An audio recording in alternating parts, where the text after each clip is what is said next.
Well, greetings, world, and greetings, Seven Spot. It's always an adventure. This is a new thing. We're doing a real show. We're not doing a walk around. We're doing a walk around the world. So, greetings from Seven Spot Studio in magnificent British Columbia, Canada, and we've got a show for everyone to. And we are doing this live. This is going out live. Yeah, we're doing this live. And boy, do we have a show for you today. I'm going to introduce everybody. I'm going to put them on the screen first. And we're going to say hi to Steve Dunbar, who's also in Vancouver, British Columbia, or shall we say hi, Steve. Burnaby. Hey, Steve. Good day, gents. Good day. And morning, Steve.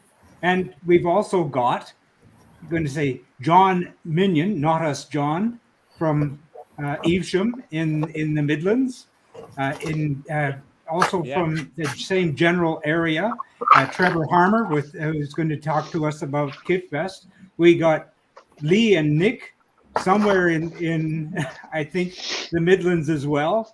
Sean Wally in California, and Henry Carr also in the UK. What a show! Say hi, guys.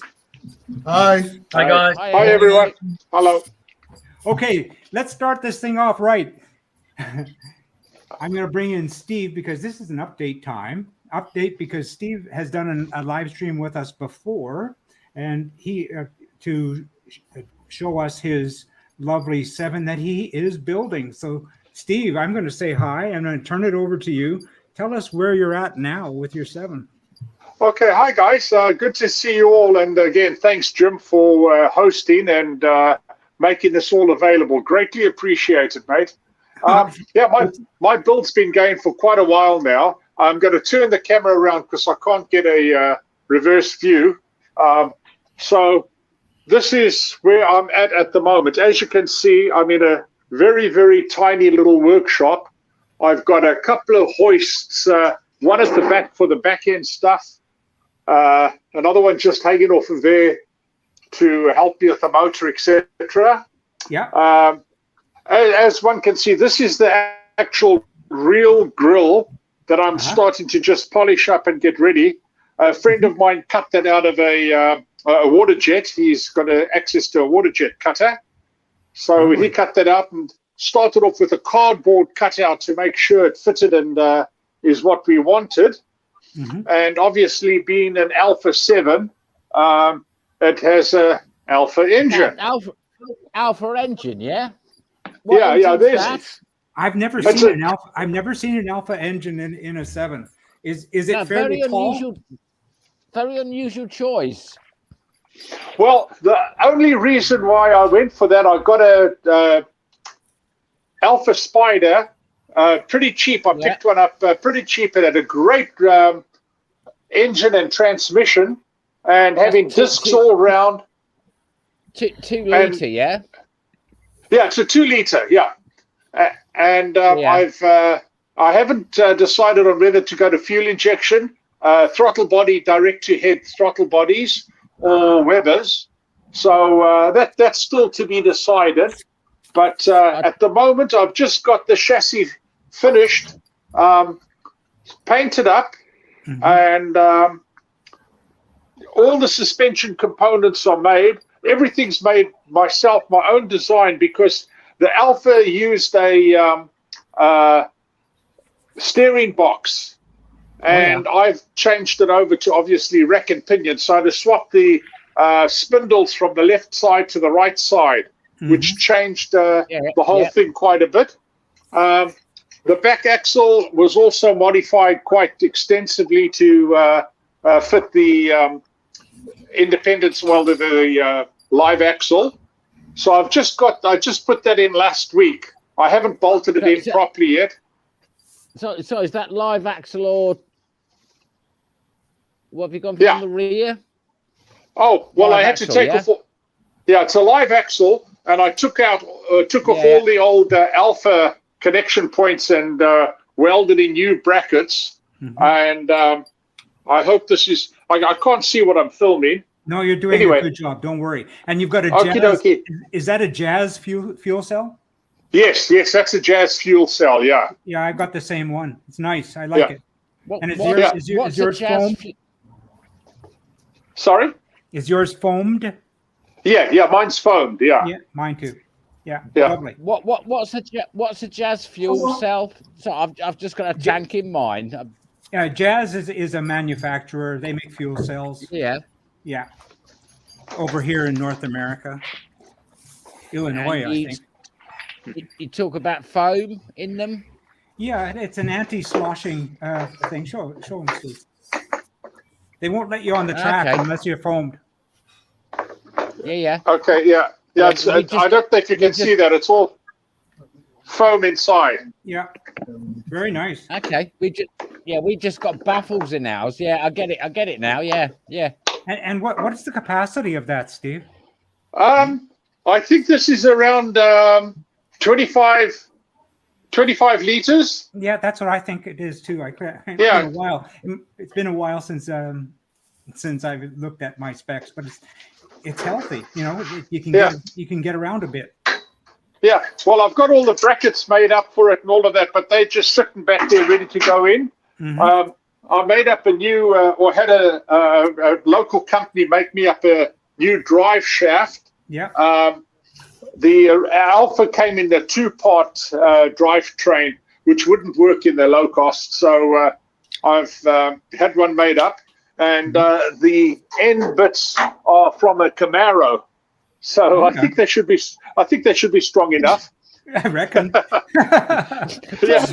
a Camaro, yeah, that would be strong enough. Mine's out of a T-Bird.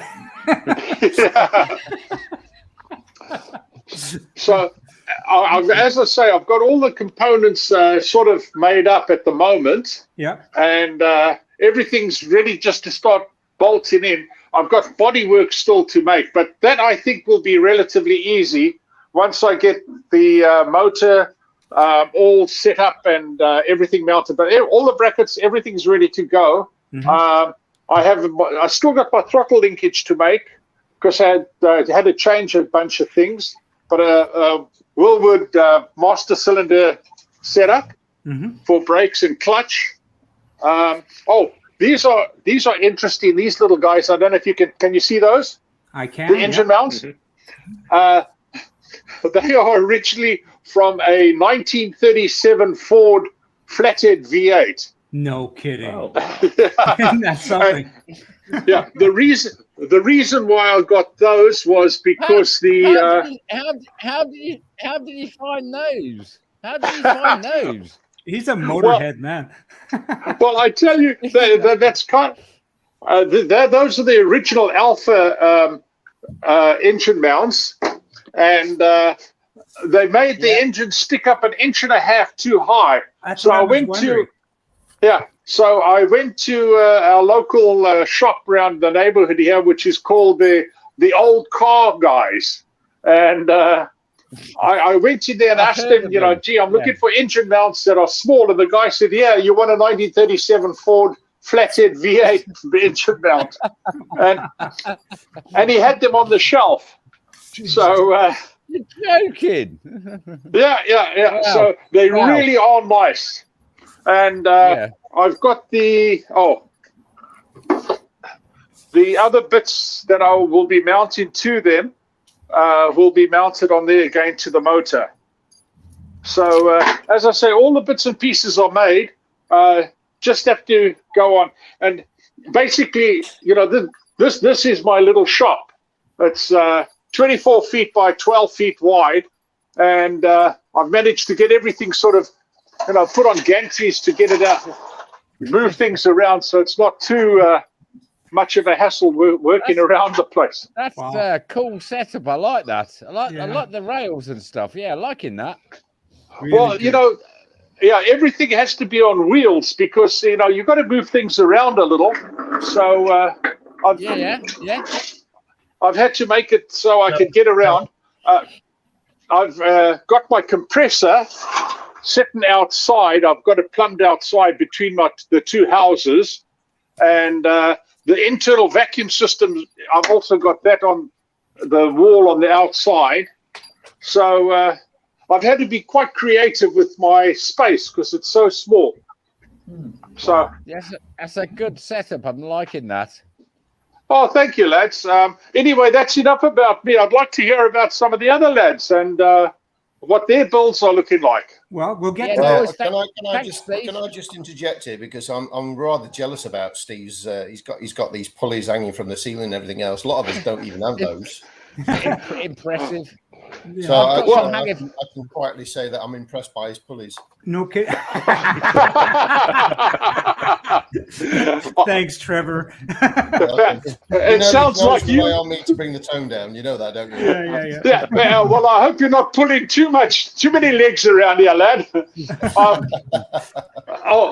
This was an interesting one. As you can see, I've got a couple of 2x4s scabbed together here, That is unbelievable. Yeah, I managed to find this old.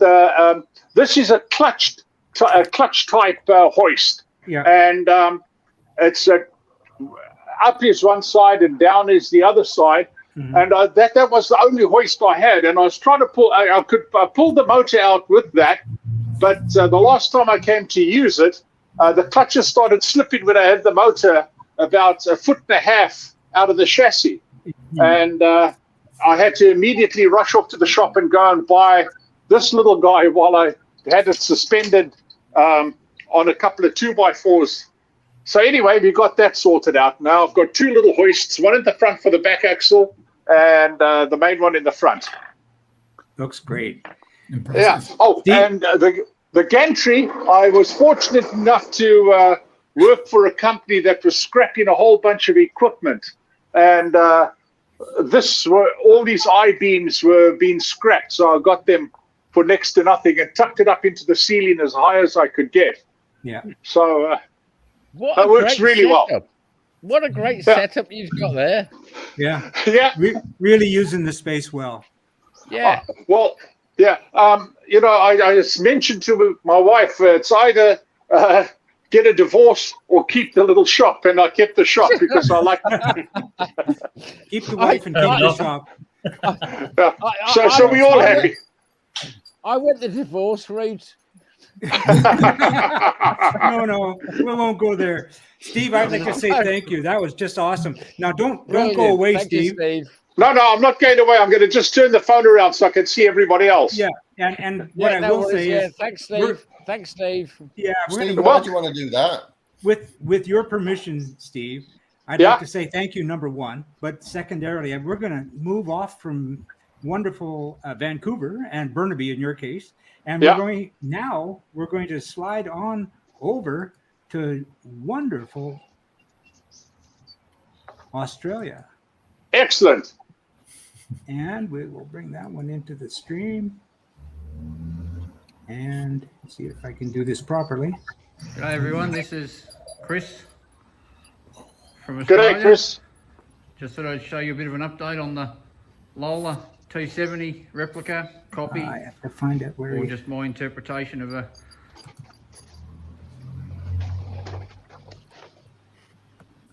Going to try that once again, guys. Keep going, Jim. This is what the wonderful thing of being live is. Yeah, we're going to stop that one. That's not the right one. We'll go back to open up the video file properly, and we'll get there. Here we go. Linked into a laptop. That's what we need. There we go. Got one somewhere. Yeah. I have got one. G'day everyone, this is Chris There we from go. Australia. Just thought I'd show you a bit of an update on the Lola T70 replica copy, There you or go, just Jim. my interpretation of a Can-Am style race car. Lovely. I've been doing a little bit on the body. I saw this video, late. and this looks I've started on an alloy body. absolutely gorgeous. I'm not a bodybuilder by trade. I'm just a normal bloke in his shed having a bit of a crack. Now, the Lola T70 is my dream car. Just Got some as an work aside, still to do Jack, on it. I've driven a real But one. We'll slowly get there. Wow. I'll have it ready for its first outing at Was that the one you were Geelong playing with? Revival Yeah, okay. next year. Oh, that's beautiful. So Very nice. we'll see what happens. All the gauges are wired up now. In the mirror.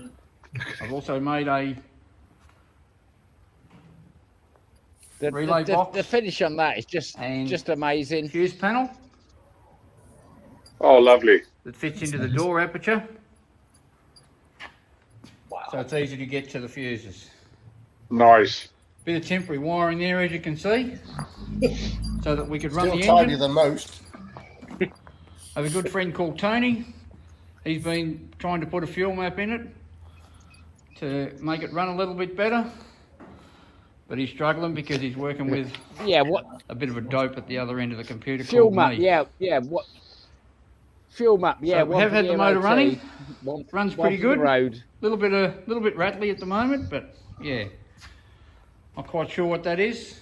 The engine builder's going to work that out.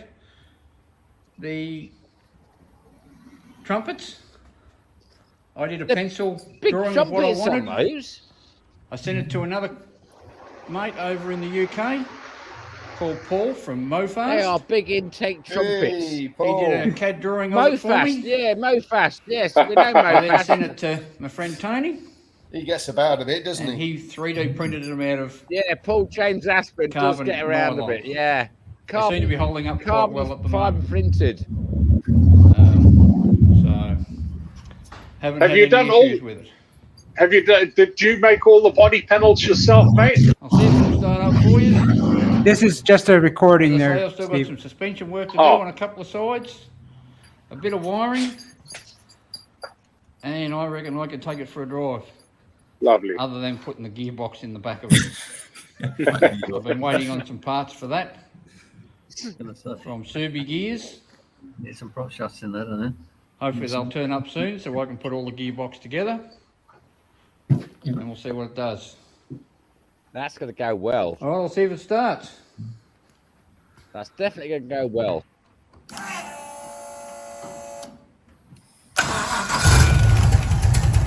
Fuel pump.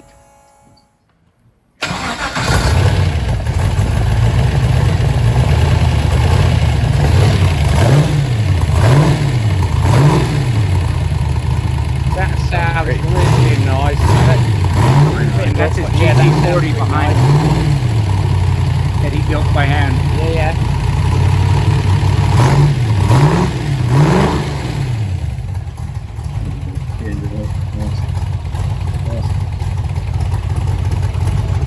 That's not bad on tick over. Yeah, I like that.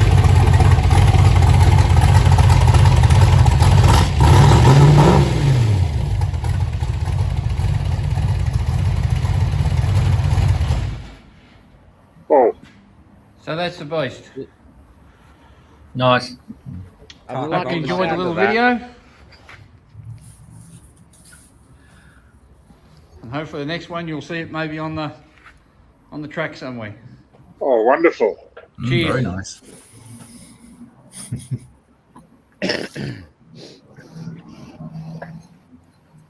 So wasn't that lovely, guys?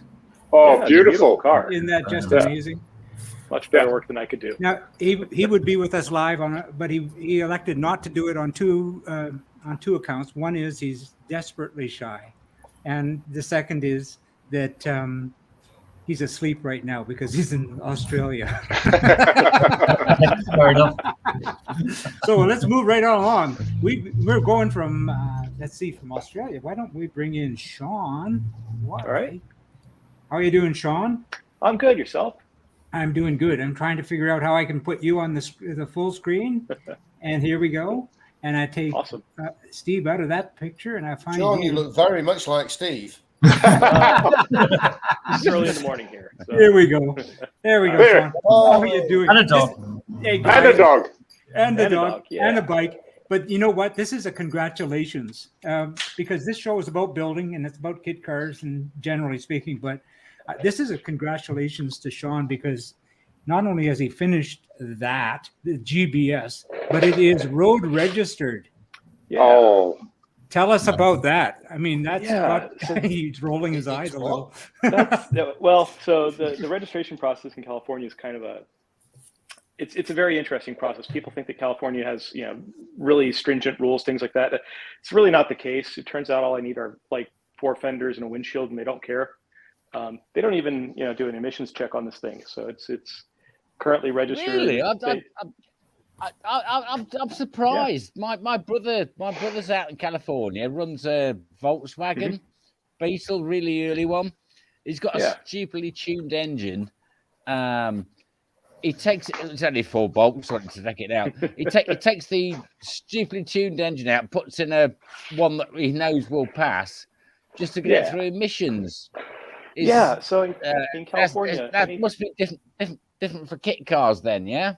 Yeah, a little bit. So California, we have a rule where 500 cars per year can be registered with a 1965 engine.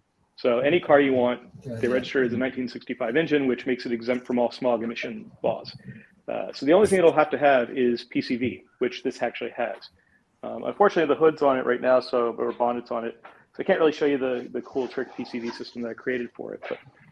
But the biggest thing is, it's just a matter of time. So it took me from start to finish about 6 months to get the thing registered, because you put in your paperwork, you wait a month for the next inspection, then they come back and tell you, okay, now you can go to the next inspection, and everything is just a month out all the time. So really wasn't too painful. It was just a long time to get it done. So yeah. And what motor are you using, lad? Actually, the amount of time. So this has the 2.5 Duratec in it. Okay. With GBS's ATR throttle bodies. Otherwise, it's pretty much stock. Nothing too special. Okay. Wow. It looks lovely. That'll be putting out some power, though, won't it? So GBS say, and I haven't had it road tuned yet, but GBS say it'll do about 300 horsepower just on the throttle bodies and injectors. That is more than enough. I tell you, that is more than enough. And we were chatting earlier today. We were in GBS with John, and we got to speak live to Paul. stream.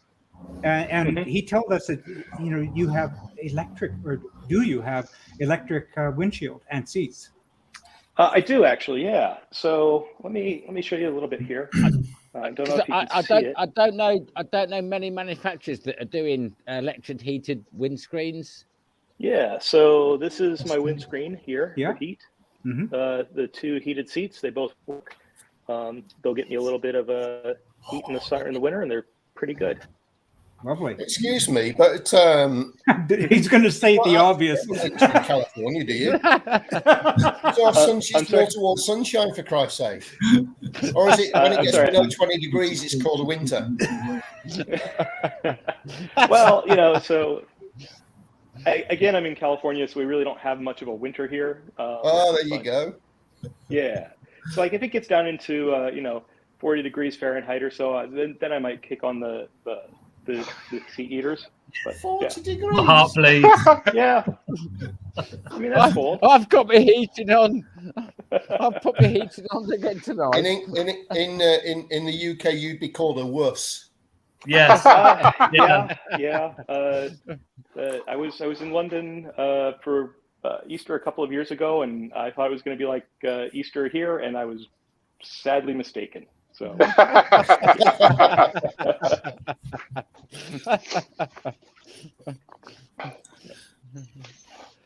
Well, congratulations for getting on the road. It's always an achievement, that, isn't it? Good milestone. It is. Lovely Now I get car. What?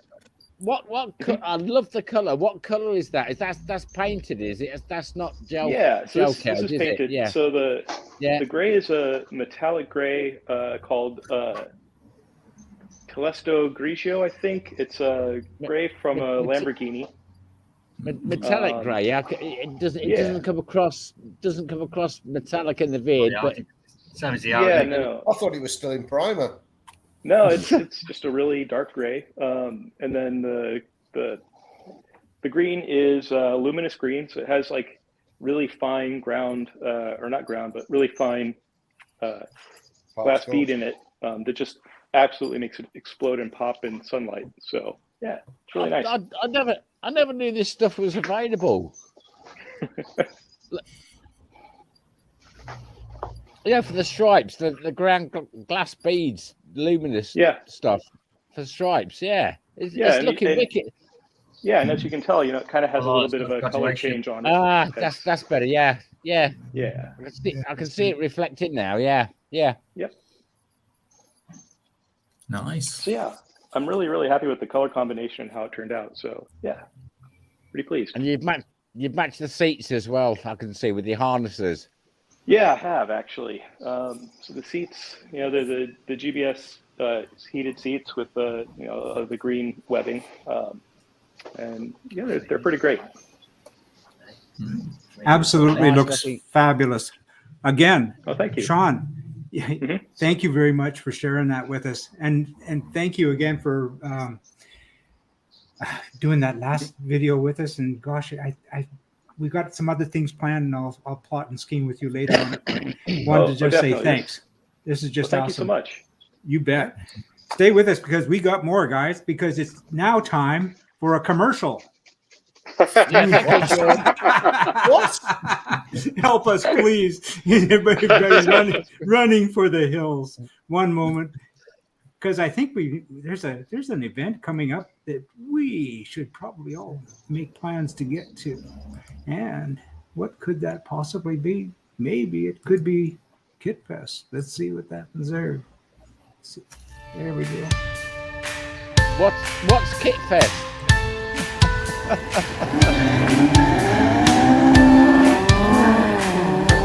Go on, Jim. Have to bring it in.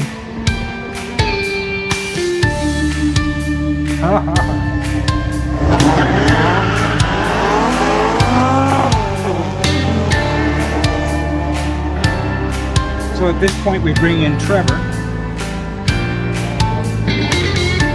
Trevor, can you tell us about KitFest, please? Yeah, sure. Just wait for this to finish. Oh, look. There we have it. Body. Yeah, KitFest. It's I think it's been born from the idea that we're getting to the point in the UK where there's not many kit festivals or events now. We've got one major one, which is Stoneleigh, whereas 15 years ago we had about 10 shows all over the UK. Mhm. Slowly but surely they've all disappeared. Yeah. And nobody else wanted to really take on a show and do something about it because obviously it's a massive outlay in the first place if you're going to run it as a business. And me being an enthusiast, I just didn't, I haven't got the funds to do something like this. So I just had a concept, an idea in my head that I'd like to do something like a KitFest, which is another event, the kit carpet community, but I didn't have the funds. When I was approaching people like Donington, Holton Park, all the MSA, and they wanted sort of like £15,000 to £20,000 just to set it on weekends. Yeah. And there's no way in the world I could have done that. So eventually I got round to talking to a few people at Santapod, and they agreed to meet us. And I only had a sort of like a vague idea of what I wanted to do. And we had a meeting, and it went very, very well. I explained to them what I wanted to do. I told them that I was purely an enthusiast. I wasn't in this to make any money. I was in this for the passion and the of kit cars, and I wanted to do something about it. So there was three of us who went down, and we had a small discussion of a vague idea of what we wanted to do. And to our surprise, they said, "Yeah, why not? Let's do it." So KitFest, it's excuse me for jumping in, but I mean, you were saying that in the past that it's not only you can drag your car, drag your mates on the track, but you also there's a social component there too. You in the last one, did you organize like a tenting event or a camping stay over, or how did that work? Well, again, with it being most events are static now. Stoneleigh, along quite a number of years ago, used to have live action areas, and at the moment, all they've got is a drift area where at Stoneleigh. But what I want to try and do is create a live event rather than it just being a static show. There's something else that's going on, and it's like anything else. When you start going to places like Donington or Le Mans or anything like that, the smells, the sounds, the vibrations through your body, it just adds that extra dimension. Yeah. And when Santa Pod turned around and said, "Yeah, okay, we're going to do this." Now, bearing in mind that Santa Pod run their own events throughout the year, every weekend or most weekends, that it's their own events. They don't normally allow a third party to come in. Yeah.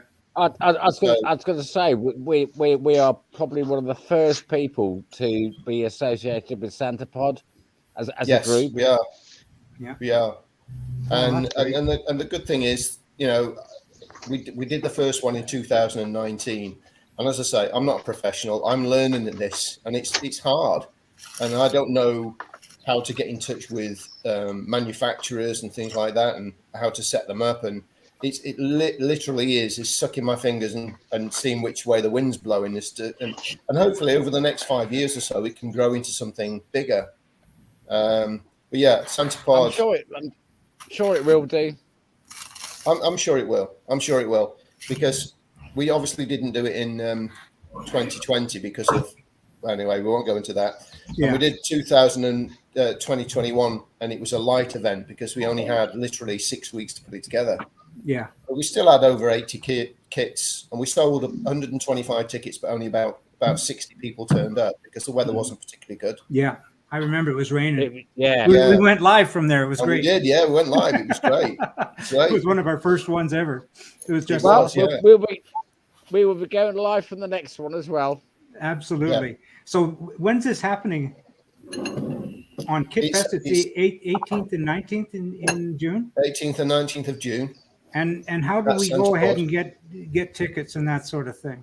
That's right. Yeah, you can have a look at our website, which is kitfest.co.uk.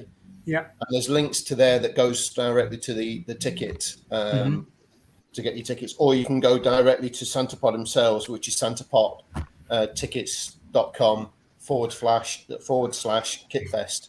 Wow. So yeah, as you were saying, Jim, we want to make it feel like a festival as well. Yeah. So again, when you go to think, I can only go back to Stoney. Basically, when you go to a show, you have your own groups, your own clubs, and they're all in their little sections and everything. With KitFest, I don't want club areas. I just want everybody in the same field. Yeah, and that's what I love. I mean, people mingling amongst each other. It's great. Yeah, naturally, you're going to gravitate to your club flag. Yeah. But there's no boundaries. So eventually people will intermingle and the tents will be all over the place. The more flags we've got, the more balloons and everything else, the better. So we want that festival feel. Yeah, absolutely. Yeah. Wow. The actual, the cost of it is pretty good as well. It's for the whole weekend, including your camping, it's £34. Wow. That's very reasonable indeed. And how about if you want to take your car on the track? Well, I have to. Unfortunately, with that, you have to pay more. That's what I wanted to do. If you was going on a track day, But you can either go on the Saturday and the Sunday, and it's £45 for the day. Yeah. And that means then you can go down the track as many times as you want throughout the day. So there's no restrictions on how many times you can go down the track. There's quite a bit of a queue. So there could be half an hour wait before you get on the track. And then obviously, depending on how quick your car is, Nick, it could be 6 seconds. That's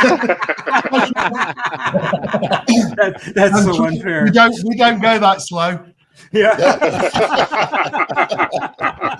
That's a bit of wishful thinking, eh? We ran 584. It was so funny because in 2019, somebody actually took a Charabang down. So it's I saw the video. It's absolutely brilliant. Yeah, camper. Yeah. I think it was 26 foot long. It was a huge camper van thing they took down. Yeah. It took an age, it took 42 seconds to do quarter of a mile. They had to get a calendar out for that one to time it.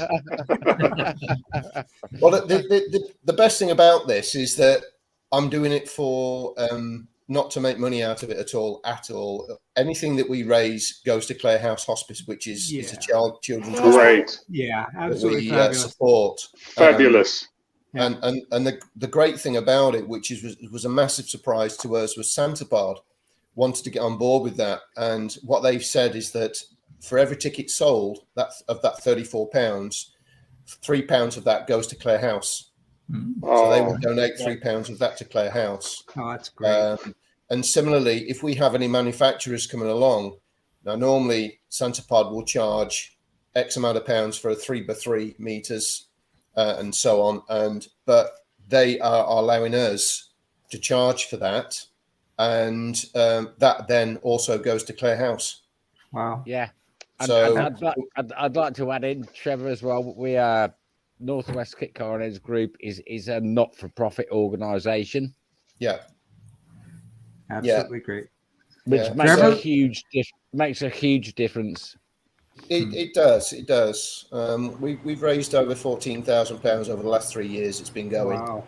Oh, nice. We're hoping to add to that this year as well. And was it just under £6,500 we donated to them last year? Yeah. Hopefully, it's going to be a little bit more this year. Yeah, I'm hoping for 7, 8, but hopefully, yeah. But as regards to manufacturers, because it's such a new show, a lot of people don't want to risk coming to a new show because obviously it's quite a big outlay for them. But you can't really go wrong because all we're asking for is a £50 donation, irrespective of the size of the pitch. Yeah, exactly. And that's what I meant about the not for profit. We can do it cheaper than other shows. 50 quid. You can come and have it as big an area as you want. Yeah, and that's for 2 days. Wow. And the thing is, all we then can say is that if you feel as though you've enjoyed it and you've actually got some orders, if you wish to donate a little bit more, great. But you don't have to. Yeah. So what we need to do is we've got a 5-year plan, and unfortunately, it's been scuppered over the last couple of years. Yeah. So we're eventually starting again, basically. And what we want to do is have a 5-year plan to grow it and hopefully become one of the largest shows. Yeah. Because the smell, the sounds, when you get some of these, top fuel dragsters going down. I mean, Nick knows about this. The feeling through your body is unbelievable. The thing is, it's a live event, and last time we rocked up in Felix's my son's car, and I took him down the strip. He was driving. He absolutely loved it, and the number that he got in the back, C20, I think it was, he kept that on the back of his car for like 2 weeks. Live event. You could, nice. You know what I mean? So the other thing as well is if with it being a live event, if the manufacturers themselves wanted to show their car off, they can do. Yeah. They can show what it can do or what it can't do, for that matter, if they want to. But it's going to be a slow process, but at least it's something we're doing to start this, and hopefully, as I say, in the next 5 years, it's going to grow when more people get to know about it and what have you. But the marketing side, I haven't got a clue. I try and do things on Facebook and stuff like that, as well as everything else I'm running. It's pretty difficult to give 100% to it. So I rely on quite a few of the people that help me. Well, I hear that we're going to be advertising in Complete Kit Car magazine as well shortly. Probably the next issue. Yeah. Oh, nice. Yeah, we are. Complete Kit Car help us, they sponsor us. So does A-Plan. I can see the logo behind. Because we have on the Saturday we have a run what you bro, get your kits down, and we have the fastest kit, the slowest kit, first one to blow up. We do actually have a trophy for the slowest kit and the one who's going to blow up. Yeah. Trevor, first one to drop oil. Henry, is yours going to drop oil? Trevor, that's your one, mate. Yeah. So it's going to be good, but it's only as good as the people that go. Yeah. And I'm hoping that it can grow over the years. It's a lot of work, but it's worth it. Absolutely. I feel anyway. So that's a little bit. Any more questions about KitFest, please shout out. Okay, well, how about if we move right along? If that's all right with you, Trev? Trev, go ahead. How often do they prep the track in over the weekend, or don't they? Sorry, Nick? Do they prep the track for you? Yes. Nice. Yeah, because the other thing is, on the Saturday, you've got Run What You Brung, which is open to the public, okay, as well as KitFest. And then on the Sunday, they have the Retro Show, which is their own show. And generally, there's about 7,000 people footfall on the Sunday. Yeah. And again, it's anything that's pre-1980 can go down the strip. Kit cars are exempt, so we can go down the strip. So on the Sunday, you got all that new blood, which you can tap into, because there's a lot of young people that don't know anything about kit cars. Mm-hmm. So we've got the best of both worlds. That's brilliant. But yeah, they do prep the track because they've actually got other cars there that actually using that weekend to practice as well. Yeah. And they bring out the rocket car a couple of times as well, which is great. That was unreal, I think. Don't run after the rocket car, because that lovely plume he does, all he does is inject bloody diesel into it to do that lovely steam. Diesel all over the bottom end of the track. You shattered my illusions now. Yeah. Sorry about that. They call that track slick, not track stick. Why don't we? It's a great weekend. It's a great weekend. Good. There's lots to do. Lots of sights, lots of sounds. So it's not just a static show. It's we have a great time live on event night as well. There's a band on. Absolutely live event. Yeah. Perfect. Yeah. Trevor, thank you. We've just got to get it out there. We've got to get it out into the kit community. You don't have to have a kit. We just need to get it out there and get it promoted between us, because it is for us. It's not. I'm not a corporate. I'm not someone trying to make some money or anything like that. It's purely for the kit car enthusiasts. And that's got to be put across, and ultimately to raise money for charity as well, which is, it's a bonus. Yeah, Clay House. Yeah, Trevor, brilliant. Thank you very Trevor, much. Thank you. Thank you. Thanks, Jim. Thanks for letting me. Hey, no problem. Speaking of kit cars, and maybe some people who could display at KitFest one day, why don't we bring Henry into the picture? Hi, Henry. How are you doing? Good evening. Well, thank you. Henry's with ALR. Hi, Henry. ARL. How are you doing? Yeah, we're all good. We're all good. Yeah. So, Jim, I didn't know. I'm not in the workshop today because the car's getting a bit of a respray. No worries, because I've got, as I told you before, I'm not totally unprepared, but not totally professional, but I did create something that will be just the facts about ARL, and I'm wondering if we could play a little bit. Yeah, it's basically stuff that I've stolen from your website, but if you wouldn't mind, I'm going to play it. Yeah, why not? And I'm going to play some Aardvark Racing Limited here, and maybe you can just give us a little bit of commentary on it, particularly we all know about the kit and so on, but some of the development work that you are doing to make things even more lighter. So I'm going to try to get this up and playing. Sure. See if I can do that. I know. Last time we spoke, Henry, you were developing stuff to get your car even lighter. Yeah. So yeah, maybe touch on that. Carbon fiber bodywork or what have you.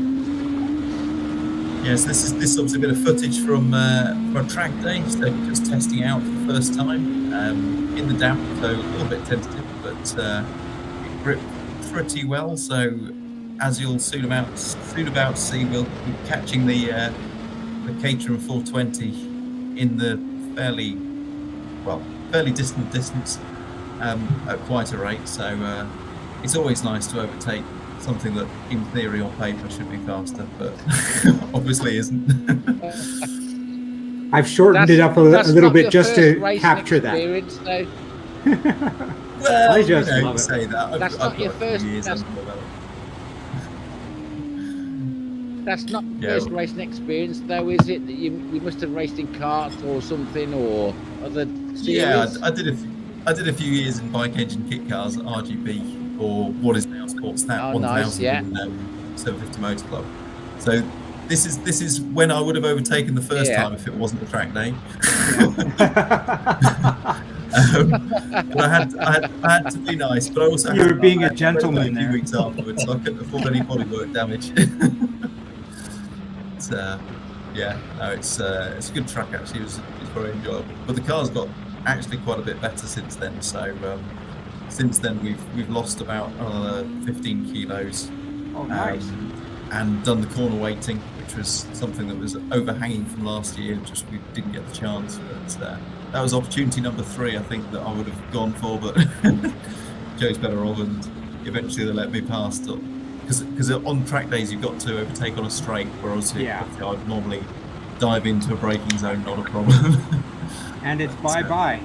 Yeah, it's adios, and didn't see that car for the rest of the day. But yeah, no, it's good fun. So I'm really looking forward to getting back on track this year. We've got certainly we're going to the complete kit car track day at Brighton, which I think is in August.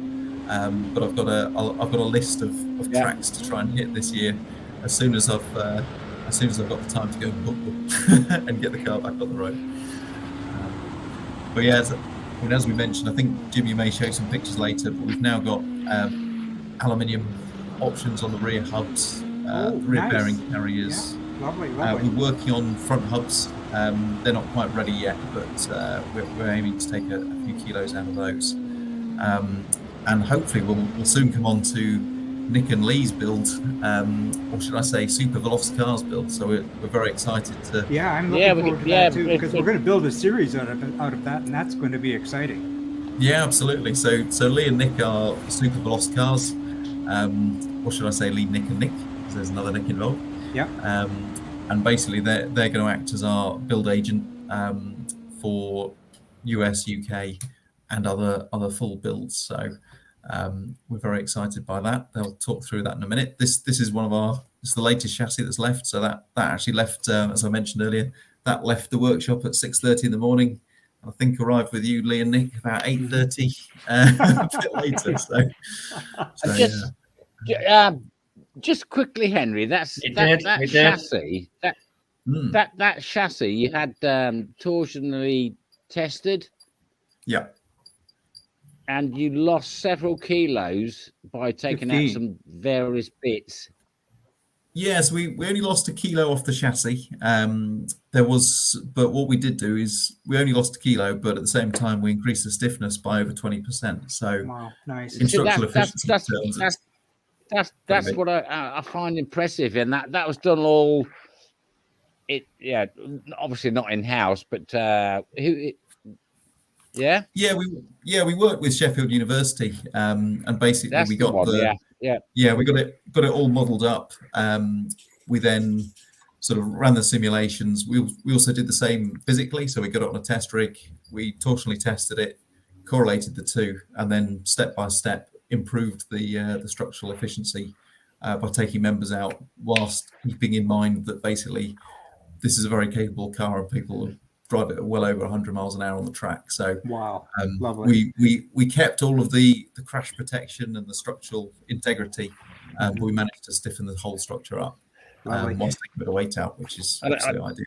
I stopped the film, the little video at one particular spot.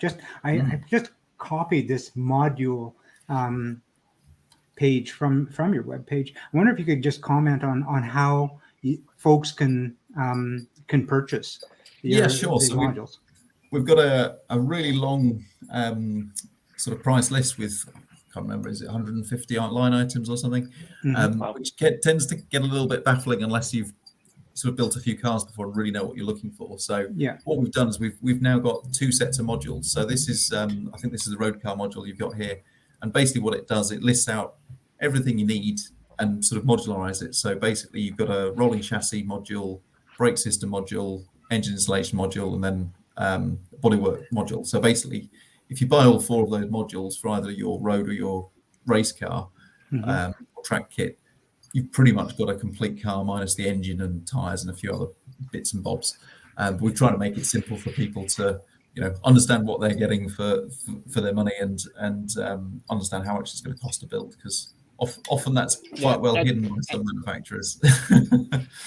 I've heard many of people think they can build something for a certain price and then end up spending double. So it's always the danger. Yeah, that's the kit car dilemma, isn't it? Engine options. What we're looking at?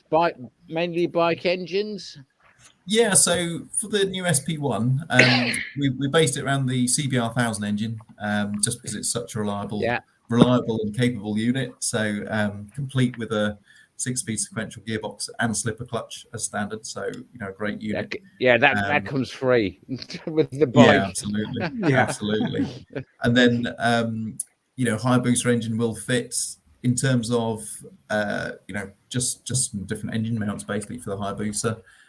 We've not actually tried one yet, but we know that'll fit in terms of previous experience. And so they're the two options for the SP1. The older GTR will take a car engine as well, which I think is the Audi 1.8 is the only option. The only option we widely offer. We've done a few different other versions, but they involve quite a lot of extra engineering, it's fair to say. But yeah, I'll pass on to Lee and Nick actually, because I think they've probably got some, hopefully they're in the workshop, which I think they are by the looks of it. Well, they are. I'll show you the latest chassis. Yeah. I'm going to bring them in right now, if that's all right, Henry. Sure thing. Before you do that, Jim, I'd like to say one thing. Go ahead. Henry, I want to see what this does on the quarter mile. No, I thought you might say that. I'll have to look at the calendar. Here we go. Okay, we're going to say hi to Lee and Nick. Lee, how are you? And Nick, how are you? We're good, thanks. How are you? We're doing great. All right. It's great seeing you again. Nick, how you doing? Good. Hi, John. Good. Trevor. You all right? You keeping well? Good. I'm eating my tea, sorry.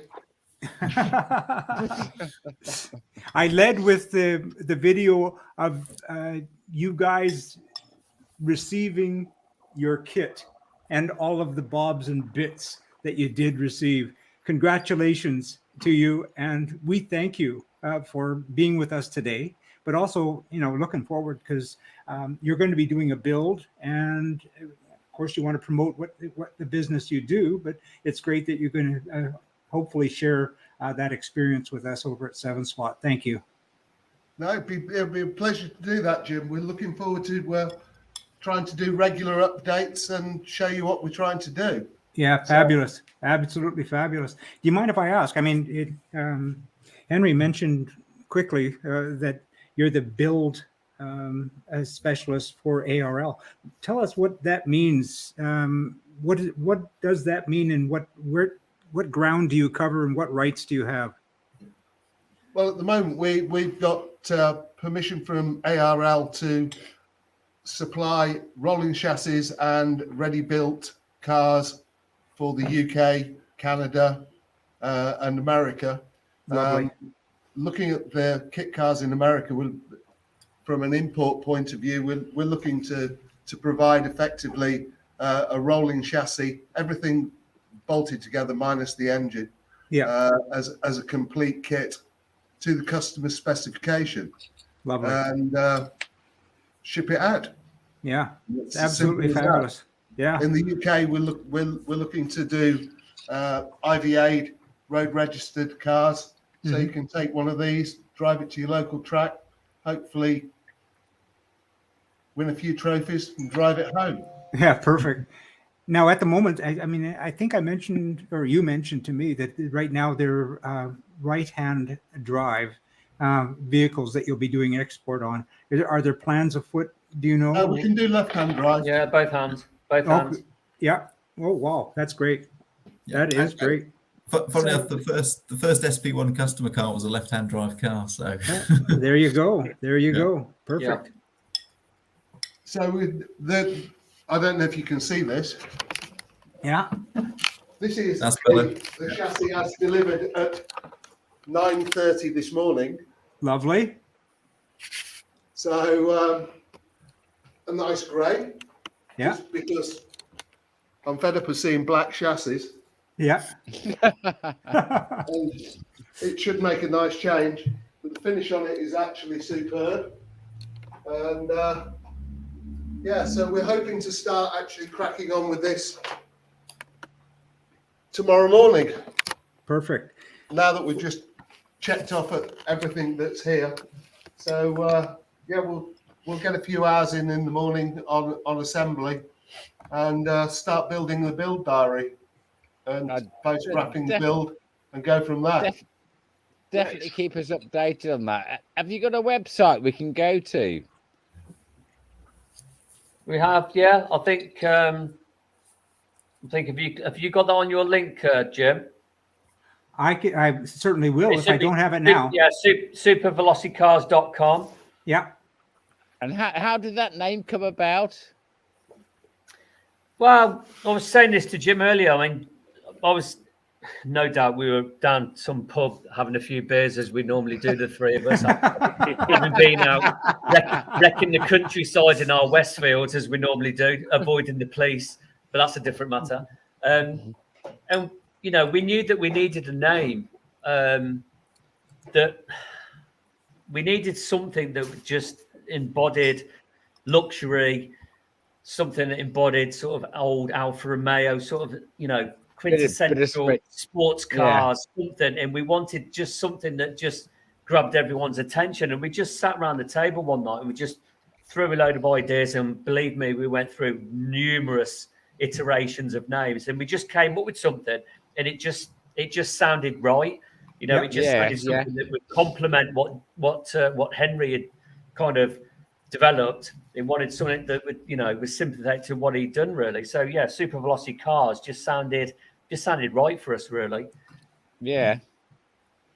Well, like I say, guys, this is just the beginning. And as I said to you guys earlier, I was hoping to make this sort of like a teaser and a taste because the best is yet to come. And I'm really looking forward to working with you to create some good live interaction so people can watch a build in progress as it happens. Because, you know, for those of us who've actually been there and done it, we know what it feels like to be stuck with our feet stuck in clay, and sometimes a little bit of encouragement and just a little bit of a video to see that tiny little speck of light at the end of the tunnel to keep focused on and keep moving. So I'm looking forward to that. Yeah, I mean, you know, one thing to say to you guys is, you know, Nick having a sort of wealth of experience with building.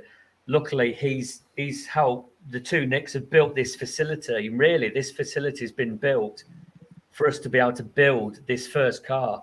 Lovely. And what we want to do with this first car is work very closely with Henry to sort of not necessarily develop the car, but develop the business. You know, look at not necessarily taking weight out, but making sure that we can go to the manufacturers and build a quality product. Yeah. And hopefully, what we all want to do, which is good for Henry, it's good for us, is to get the build, get the volumes, and then we will look at going into a much bigger facility and be able to build that and bring more to it, bring a speed shop to it. I think there's some of the images I sent you, Jim, where we're already starting to look at color palettes. So we've had the CAD model of Henry. Yeah, I think I started the video off with your color palettes. Yeah, look great. We'll look at the painting. We'll look at wrapping the car, doing decals and all that sort of makes the experience for this car more than just, no disrespect, than just having a race car. Yeah, it's a road car. It's an experience for someone. So, you know, it sounds like I'm trying to sell something, but we are trying to sell something here. Well, and it appeals to me too, and I hope I'm saying this without stepping on anybody's toes, but it's true to the low cost roots, and you can see it in the design, and you can see in the way it's manufactured. It's just taking those roots and refining them so you have something special. It's amazing. Yeah, it's real value for money. That's partly what ARL's about. But I think, you know, it's value for money, but then it's taking it to that level where you're still actually getting amazing value for money, but you're also getting an amazing quality product. So it's making sure that's always the case. And amazing performance. Let's put it that way. Well, that's That's a given, John. That's a given. Well, especially with the bike engine. I mean, 0 to 60 on that thing. What are you talking about? Oh gosh. It's around about 3.5. Yeah. Should hopefully be coming exactly. down, Yeah. And just imagine, guys, what this car is going to look like on the track in Alfa Romeo metallic red, gold wheels, yellow calipers. We talk about this most nights, and we just go, that sounds phenomenal. This is so easily. That sounds super veloce. Yeah, indeed. Absolutely. You got it. The other thing that we're toying around with and have been talking to, I don't know if any of you know who he is, a guy called Shane Teckelberg. I've never heard of him, Nick. I've never heard of him. Okay, well you know what Shane's not bad at. So I've been talking to Shane about taking the very latest CBR 1000RR engine and junking the ECU so that we can actually use it in a kit car. Yeah. So we have sort of got a plan to move that forward quite quickly now. So I'm just waiting for some updates from Shane, and we can start looking at putting a race map into a certain ECU and using that straight into the 2018, 2019, 2020 CBR 1000RR engine. Wow, nice stuff. Cool. I have been following updates on Sorceress, who were trying to get back. Rod's running about 5.1 at the moment. He's running 5,100 horsepower, but he's still not quite getting down the track as fast as us. I think he exactly. I think he hit 260.4 the other day. Yeah. So yeah, had an engine swap as well. I saw. Yeah, he's got an engine swap. Sorry, we're going on to silly cars now. He's had an engine swap. He's also started cooling all the solenoids down, which I thought was an interesting approach for a 5-second run. So Shane. The trouble is Shane won't tell me what's happening too much for obvious reasons. But Red Victor's for sale anyway. So is it really? Nick, it's up for sale at the moment. It's 160 grand, including all the spares. That's street legal though, as well, isn't it? Obviously, that's IVA MOT. So we street legal. We were only running about 4,500 horsepower. Wow. Only. Yeah, we can go to 180 in under 3 seconds. Wow. Nick, that answers my question. Because if this Shane guy beats your record, were you going to come out of retirement and do it? But no. You just answered my question. Frosty was involved in a car fire in December, and I don't think he'd be in any condition to drive a car down the track. Oh. Right, that's not good to hear. Yeah, I mean he's 60 and he had 35% burns, so it's a bit critical. Oh my god, I didn't know that, Nick. How did that happen? Yeah, well, it's not something we really like to sort of publicise, but he was restoring Red Victor 1, and there was a fuel spillage, and the car went up with him. Oh dear. So thankfully the car's okay. And he'll recover. So heartfelt. Yeah, well, the first thing I said to him, "How's the car?" And he went, "Oh dear." So, Nick and Lee, thanks so much. I'm looking forward to it. You know, we don't have an awful lot of content on your build. Of course, you just received it, but that's the way we want it because we want to build content in the build series. So. Give us a few days. Okay, I'm going to move on because, we've been on for an hour and 9 minutes. So I'm going to move on to the next segment, which is actually with Craig Brake. Now, Craig couldn't be with us today, but he's got a cracking video, though. Oh, he does. He absolutely does. It's a shorty, but it's an amazing. Now, Craig is, with driven to obsession.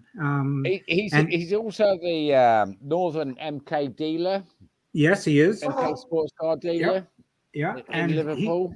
He's got a project that he is working on, and that's about as much as we can say. But he wants you to look at this so that you can get some ideas, and so he can share some more ideas later. So here we go.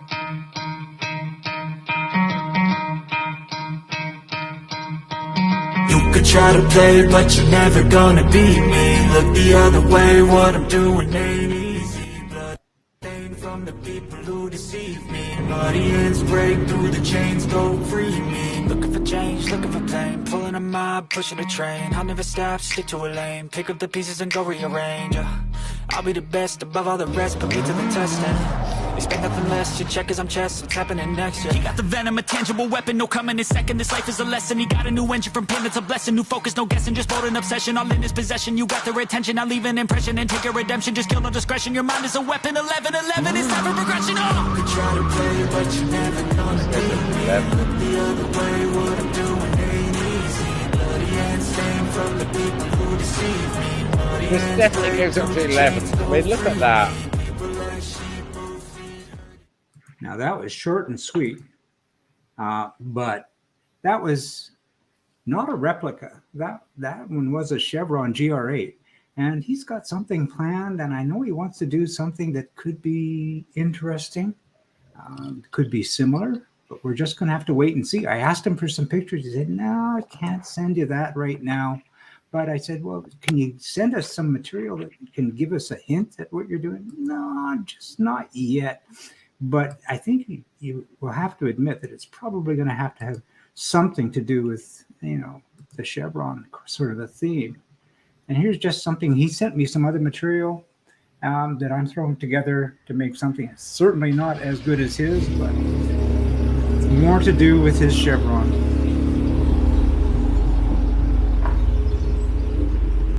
Lovely looking cars. Absolutely amazing. Wow. It's a stunning car. Yeah. Yeah. Kind of looks like the kind of car you could drive every day, but you can take it to the track, doesn't it? Yeah. This is some of the same footage that he had sent me that he put into his video. I just threw it together. My apologies. Not nearly as exciting as his.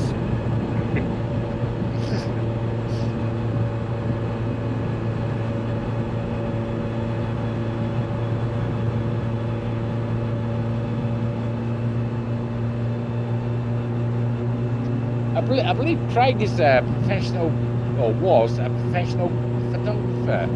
Yeah, he does cinematography for MK. Or he had. Yeah, he takes great photographs. Be interested to know actually putting this together for him, because this is something I need to look at for KitFest. Yeah.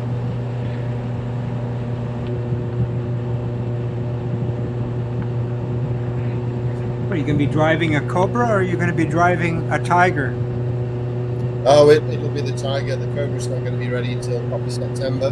Yeah.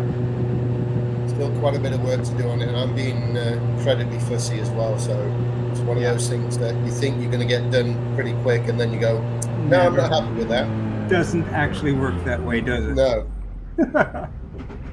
What you got left to do on the Cobra then? You got a big list left to do on your Cobra? Yeah, still got quite a bit. Yeah? I won't bore everybody with it, but majority, I've done the whole of the near side now. So the car's been turned around in the garage, and I'm going to start doing all the bodywork on the offside. Did the steering column today, got that back in place and everything else.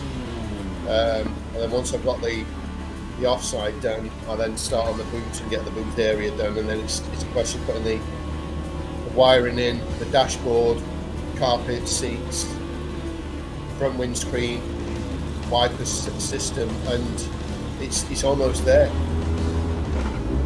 It's got to go into the body What shop engine in. is it? What engine, May. Trevor? Sorry. What engine is it in, Trevor? It's 3.5 Rover V8.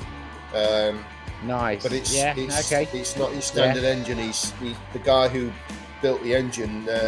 It's high compression, big head valve, Piper cam. So yeah, hopefully it's going to have a little bit more oomph than a normal V8. If not, I'll just put a supercharger on it.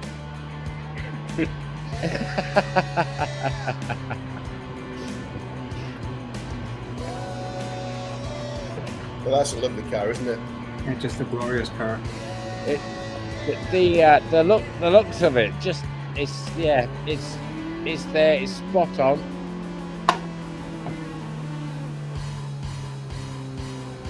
Guys, I think we're going to have to shoot from this end if that's okay. Yeah. Right. No worries. Gents, thanks very much for your time.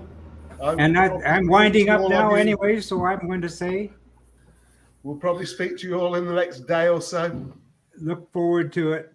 All right. Be good. All Take right, care, guys. Cheers, you mate. soon, Cheers, Henry. mate. Cheers. And guys. I'm going to Good say seeing you. thanks to everybody because we're coming to an end. And I just say, to everyone, thanks for joining us. Look forward to seeing you all again. And we at 7 Spot, thank you. John, I thank you. Lee and Nick, I thank you. Sean, congratulations. And I thank you. Henry, and of course, Trevor. Thank you so very much. And Steve, Thanks, guys. now gone, but not forgotten. You got to Thanks, guys. keep pushing KitFest for me. Bye-bye. All right. KitFest. Thanks All all. right. Bye. Okay. Cheers, guys. Take care. Bye bye. Bye now. Yeah, cheers, guys.